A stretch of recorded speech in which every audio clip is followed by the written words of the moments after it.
Hi everybody students, I am R.K. Patil.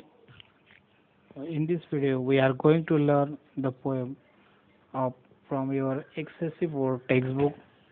Today we are going to learn the unit 1.3. The basket full of the moonlight is the name of the poem. This is an translation of a poem written in Dogri language. In this poem, a small child in a village wants his father to return early and safely from the city to tell him stories. So he requests the moon to give the seeds of moonlight to show them to lighten the dark route from the city to the village. या पोएममध्ये आपण डोगरी इंग्रजी translation असलेली डोगरी भाषेतली poem शिकणार आहोत. या पोएममध्ये एक लहान मुलगा जो आपले फादर कामावर गेल्यानंतर शहरात कामावर गेल्यानंतर लवकर घरी परत यायला पाहिजे म्हणून तो चंद्राला एक रिक्वेस्ट करतोय की त्याला सीड्स ऑफ मूनलाईट पाहिजेत असं त्याचे फादर मूनला तो रिक्वेस्ट करतो. It's very simple poem which is written in English language. It's very in simplest form of the words. Okay. Then going to the page number next page, that is first page. You should come on page number 17. There is one activity, that is warming up and chit chat activities. Activities of the warming up always help us to write the answer of the personal response questions in activity sheet. Okay. Coming on the chit chat activities. Chit chat activity आपण बघूया. There are 4 questions.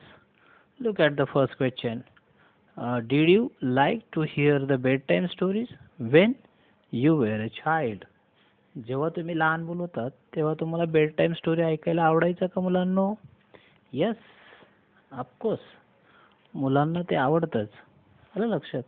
आणि सर्व मुलांना आवडतं ते की त्यांना bed time stories जे असतात, स्पेशली बेड टाइम स्टोरी म्हणजे संध्याकाळी रात्री झोपताना मुलांना ते ऑलवेज त्यांचा फेवरेट असा टॉपिक असतो स्टोरीज ऐकणे. आणि in the same way the student, the young boy from this poem, he is very eager to hear the bedtime story from his child. Okay. Look at the second question. Who usually told you the bedtime stories? तुम्हाला bedtime stories usually कोण toll करतं?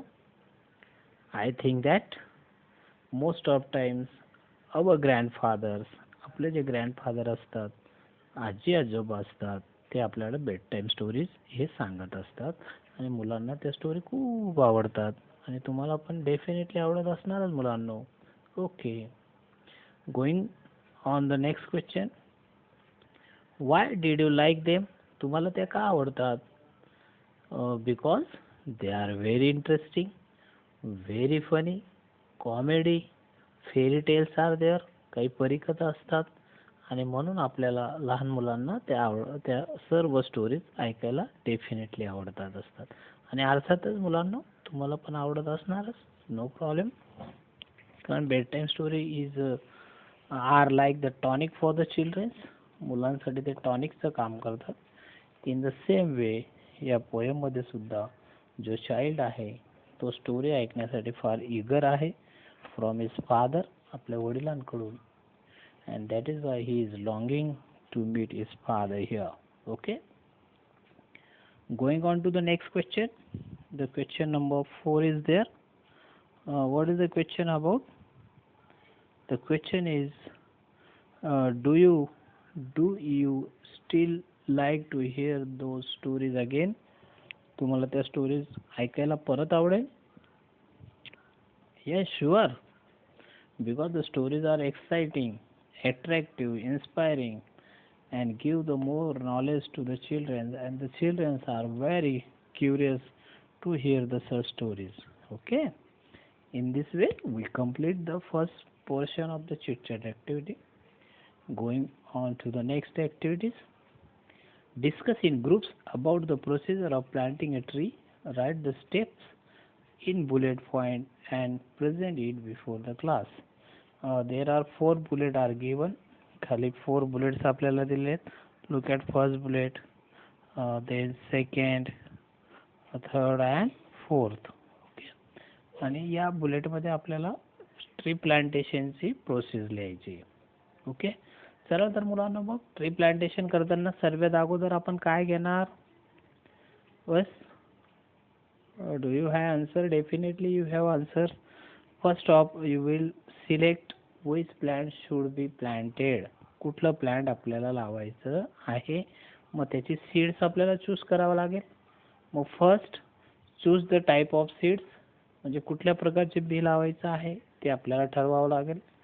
Second आपल्याला त्याच्यासाठी एक खड्डा खोदावा लागेल. Means dig a hole in garden or open ground or in your farm. तुमच्या फार्म मध्ये तुम्ही तसं करू शकता.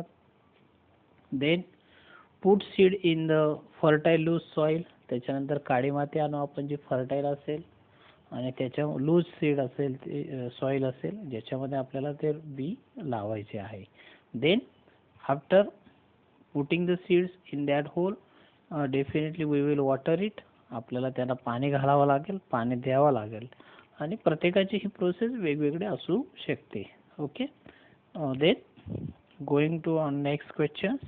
पुढच्या ॲक्टिव्हिटीज कडे आपण जाऊया. There are 2 persons, father and mother is there. Okay. Father and mother is there. ठीक आहे. Look at the first picture. The person is father and second is your mother, and we should discuss about what should your father and mother do for the family. आपले आई वडील आपल्या family साठी काय करतात, आपल्याला काही मुद्दे या ठिकाणी डिस्कस करायचे आहेत. Okay. 1 point is given there. Father works hard to earn the living. Father हे वर्क हार्ड करतात आणि ते आपल्याला जीवन जगण्यासाठी हेल्प करतात. Then many duties are perform by your fathers. किंवा आपले वडील खूप साऱ्या ड्युटीज कर्तव्य त्यांना पार पाडावे लागतात. Then they always guide the childrens. ते मुलांना मार्गदर्शन करतात. He is the role model for us. ते आपल्यासाठी रोल मॉडेल असतात. Okay. Then they also take the most important decision in our family. आपल्या कुटुंबामधले चांगले डिसिजन्स ते घेत असतात. ठीक आहे.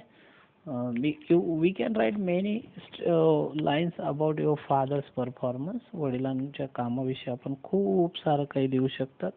Okay. what about mother? Mother काय करते रे? Mother cooks food and feeds the family. ते आपल्याला नेहमी आहार बनवत असते आणि आपल्या पूर्ण फॅमिलीला फीड करत असते. Keep the house clean. घर स्वच्छ ठेवते. त्याच्यानंतर आई एक फार महत्त्वाचं काम करते. Inculcate the good thoughts. ती आपल्यामध्ये चांगले थॉट जे असतात ते इनकलकेट करते. इनकलकेट्स म्हणजे रुजवणे. What is the spelling of inculcate? The spelling of inculcate is INCULATE.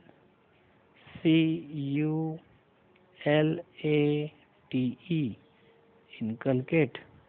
Inculcate CATES. Okay. Inculcate म्हणजे रुजवणे मुलांमध्ये. इनकलकेट अनेक प्रकारचे हॅबिट्स ती इनकलकेट करते, रुजवते. Then she give the moral support. ती आपल्याला मॉरल सपोर्ट देते. She is the backbone of our family. आपल्या फॅमिलीची ती बॅकबोन असते. She always support us. की जी नेहमी आपल्याला सपोर्ट करत असते. सी टेक्स युअर स्टडी और हेल्प इन स्टडी. जे आपल्याला अभ्यासामध्ये मदत करते. And mother is like the god for every children. आणि ते आपल्या सर्व मुलांसाठी गॉडच्या भूमिकेत असते. ओके. तुम्हाला आवडते का नाही बेटा तुमची mummy? Definitely. Because mummy is for the universe for every child. आपल्यासाठी ते एक विश्व असते. राईट ना? Okay. Now we will go to the next page. आता पुढच्या पेजवर जाऊया आपण. On next page there is a poem. Okay. Who is the writer of poem? Sunil Sharma, translated from the Dogri language. At the last we can see there here is the Sunil name of the poet. या ठिकाणी पोएटचं नाव आहे बघा Sunil Sharma. Okay. Now going on to the first stanza. पहिल्या स्टँजावर आपण जाऊया. Okay. First I am going to read the stanza. O moon give me the moonlight, basketful or 2 basketful with the seeds of moonlight. तो boy त्या चंद्राला म्हणतोय, address करतोय, O moon चंद्रा, गिव्ह मी द मूनलाईट, तू मला moonlight they, Chandraprakash they. बास्केटफुल, बास्केटफुल or 2 बास्केटफुल, मला तू एक basket नाही तर अशा अनेक बास्केट भरून moonlight they. With the seeds of moonlight, आणि तो मूनलाईट देताना मला तू त्या चंद्रप्रकाशाच्या बिया पण दे. बघा लहान मुलगा आहे, तो काहीही इमॅजिन करू शकतो, म्हणून या ठिकाणी म्हटलेलं आहे with the seeds of moonlight, म्हणजे मला प्रकाशाच्या बिया पण दे की जेणेकरून त्या मला पेरता येतील. आता या ठिकाणी बघा मून, मूनलाईट. ओके. या ओळीमध्ये मी रिपीट झालाय बघा, एम रिपीट आहे साऊंड, म्हणून अल्टरनेशन हा अलंकार आहे, लक्षात ठेवा. म्हणजे या कवितेतला पहिला अलंकार आपल्याला या ठिकाणी फाइंड आउट करायचा आहे. मी, मूनलाईट, त्याच्यानंतर मून. बघा मून, मी, मूनलाईट, अल्टरनेशन आहे ओळींमध्ये. ठीक आहे. Then going on to the next stanza. From the city to my village on the sides of the path. आणि मग मला त्या चंद्राच्या बिया ज्या आहेत त्या लावायच्या आहेत, पेरायच्या आहेत. कुठं? From the city to village, शहराकडून खेड्याकडे येणारा जो रस्ता आहे त्या रस्त्याच्या दोघं बाजूला मला त्या बिया लावायच्या आहेत. From the city to my village on the sides of the path, म्हणजे सिटीमधून खेड्याकडे येणाऱ्या रस्त्यावर मला त्या बिया पेरायच्या आहेत, म्हणून तू मला छोटे छोटे बियांच्या स्वरूपात चंद्र दे, जेणेकरून ते मला रस्त्याच्या कडेला, दोघं कडेला पेरता येतील आणि त्याच्यामुळे प्रकाश त्या रस्त्यांवर पडेल, असं तो मुलगा इमॅजिन करतो. Okay. Then from the city to my village the sides of the path, path म्हणजे रस्ता, road. Okay. I want to saw the many, मला भरपूर अशा बिया टू सॉ करायचे. टू सॉ म्हणजे पेरणे. ओके, लावणे, पेरणे. Small small moon, small small moon of the light. बघा स्मॉल स्मॉल हे दोघं वर्ड रिपीट आहेत, म्हणजे या ओळीमध्ये रिपिटेशन अलंकार आहे. ओके. ही ओळ जर एक्झाममध्ये आली तर तुम्ही लक्षात ठेवा, repetition is there. Okay. Repetition, R for repetition. ठीक आहे, म्हणजे रिपिटेशन हा अलंकार आहे, हे तुम्ही पूर्ण लक्षात ठेवा. ओके. म्हणून मी ती ओळ अंडरलाईन केली. सेकंड अलंकार आपण बघितला, figure of speech. The whole village goes to the city. तो म्हणतो की आमचं जे संपूर्ण गाव आहे, मग त्याच्यातले सर्व एम्प्लॉईज म्हणजे नोकरदार, लेबर्स, कामगार, तरुण, सर्व काही सिटीमध्ये जातात जॉब करण्यासाठी. Daily to the work, daily always, work duty करणे, काम करणे. ओके. म्हणजे जवळजवळ whole city goes to the whole village goes to the city for laboring for as a employee. Okay. म्हणून तो मुलगा म्हणतो आणि पुढं काय होतं बघा, या इट बिकेम्स डार्क, आणि जेव्हा ते परत येतात the whole road become the dark, पूर्ण रस्ता हा काळोख्याने माखलेला असतो. On its way back, its way back परतीचा मार्ग. Okay. Return back. As my village is quite far, कारण माझं जे गाव आहे ते सिटीपासून खूप लांब आहे. क्वाईट फार, फार अवे, डिस्टन्स, खूप लांब, long. Okay. The route is tough, आणि जो रस्ता सिटीमधून खेड्याकडे येतो तो टफ आहे. टफ म्हणजे ओबड धोबड, खाचखळग्यांनी भरलेला, त्याला टफ म्हणतात. Okay. And full of snakes and scorpions, आणि त्या रस्त्यावर विंचू आणि साप मोठ्या प्रमाणावर आढळतात. या ठिकाणी actually snake and scorpion he phrase आहे, याच्यामध्ये संकटांनी भरलेला असा एक मिनिंग आपण घेऊ शकतो. Okay. Neither bus nor the cart, आणि आमच्या गावाला रेग्युलर बस पण येत नाही, नॉर द कार्ट, आणि गाडी पण येत नाही, बस पण येत नाही, गाडी पण येत नाही. पाईल्स, पाईल्स याचा अर्थ होतो गोज अँड फार म्हणजे ये जा करणे. This is very special word. Spice goes and fro, ये जा करणे. ओके, म्हणजे ना आमच्या गावाला बस येते ना आमच्या गावाला कार्ट येते. म्हणजे बस पण येत नाही, गाडी पण येत नाही. Okay. When my father returns home I am asleep. जेव्हा वडील परत येतात त्यावेळेस मी झोपलेला असतो. आणि तो मुलगा आपल्या वडिलांची वाट पाहत पाहत झोपून जातो. म्हणजे वडिलांसाठी तो लॉंगिंग करतोय, वाट पाहतोय. Okay. And he goes back early in the morning while I am asleep. आणि जेव्हा ते परत जातात वडील जॉबला तेव्हा पण मी झोपलेला असतो. म्हणजे ते परत येतात उशीर होते तेव्हा पण मी झोपलेला असतो. आणि जेव्हा ते सकाळी जॉबसाठी जातात तेव्हा पण मी झोपलेला असतो. बघा, रिटर्न होम आणि गोईंग बॅक हे दोघं वर्ड्स या ठिकाणी वर्ड्स आहे. बघा, गोईंग बॅक परत येतात तेव्हाही मी झोपलेला असतो. आणि वेन रिटर्न जेव्हा ते रिटर्न येतात तेव्हा पण मी झोपलेला असतो. Okay. This is the tragedy of the child. त्या मुलाची शोकांकिता आहे. Then going on to the next stanza. पुढच्या स्टांजावर आपण जाऊया. O moon give me the basket full of the moonlight. तो मुलगा म्हणतो की चंद्रा तुम्हाला बास्केट फुल ऑफ मूनलाईट देईल. या ओळीमध्ये पण बघा, मी मध्ये एम आहे, मून मध्ये एम आहे. म्हणजे ही ओळ परत रिपीट झालेली आहे. अंडरस्टँड. म्हणजे या ठिकाणी परत अल्टरनेशन आहे. कोणता अलंकार आहे? अल्टरनेशन. ठीक आहे. पुढचा अलंकार, give me the basket full of moonlight on loan. तू मला लोनवर तो मूनलाईट दे. लोन कर्जाने देणे, उसनवार घेणे. Okay. Then I want to light the dark route. कारण मला वडिलांचा जो मार्ग आहे तो मार्ग लाईट करायचा आहे. लाईट प्रकाशमान करणे. रूट रस्ता, road. Okay. So that my father returns early. आणि तसे केल्याने माझे वडील लवकर परत येतील. Return, come back. I too want to hear the fairies tale. कारण मलाही त्यांच्यापासून परीकथा ऐकायच्या आहेत. फेरीज टेल, परीकथा. जे इमॅजिनरी असतात अशा टेल जे असतात त्यांना आपण परीकथा म्हणतो. ओके. परत, O moon give me the basket full of moonlight. परत एवढे मला अल्टरनेशन आहे. ओके. अरे चंद्रा तू मला प्रकाश दे, बास्केट भरून. आय वॉन्ट टू सॉ. कारण मला प्रकाश पेरायचा आहे. Seeds of moon on the side of the path. रस्त्याच्या दोघं बाजूला. अशा पद्धतीने तो मुलगा चंद्राला या ठिकाणी परत परत रिक्वेस्ट करतोय की मला तू बास्केट फुल ऑफ मूनलाईट दे, की जेणेकरून मला त्या ठिकाणी माझ्या वडिलांना लवकर परत येण्यासाठी मदत होईल. असे रिक्वेस्ट तो मुलगा या ठिकाणी परत परत करतोय. Okay. Then going to on the next page. पुढच्या पेजवर जाऊया. Some activities are given there. त्या ॲक्टिव्हिटीज दिलेल्या आहेत. फर्स्टमध्ये आहे complete the following sentences with the help of poem. पोएमच्या सहाय्याने ते स्टेटमेंट कंप्लीट करायचं आहे.